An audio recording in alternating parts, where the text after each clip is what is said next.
actually is a program that's been in place for a few years in terms of a task force that has been there under the National Defense Authorization Act. But as you correctly point out, Maria, there's now a report that will be issued by the Pentagon, by the Secretary of Defense and the Director of National Intelligence. I actually wanted to get this information out and declassified before I left office, but we weren't able to get it down into an unclassified format that we could talk about quickly enough. But frankly, there are a lot more sightings than have been made public. Some of those have been declassified. When we talk about sightings, we're talking about objects that have been seen by Navy or Air Force pilots or have been picked up by satellite imagery that, frankly, engage in actions that are difficult to explain, that movements that are hard to replicate, that we don't have the technology for, or traveling at speeds that, exceed the sound barrier without a sonic boom. So, in short, things that we are observing that are difficult to explain.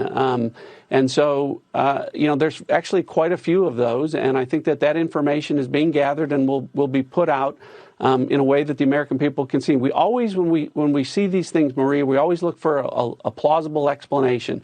Weather can cause disturbances, visual disturbances. Sometimes we wonder whether or not our adversaries have technologies that are a little bit further down the road than we thought or that we realized. But there are instances where we don't have good explanations for some of the things that we've seen. And, when that information becomes declassified, I'll be able to talk a little bit more about that. Can you tell us where it was seen? Actually, all over the world. There have been sightings all over the world. And when we talk about sightings, the other thing I will tell you is it's not just a pilot or just a satellite or some intelligence collection. Usually we have multiple sensors that are picking up these things. And so, again, some of this are just they're unexplained phenomenon.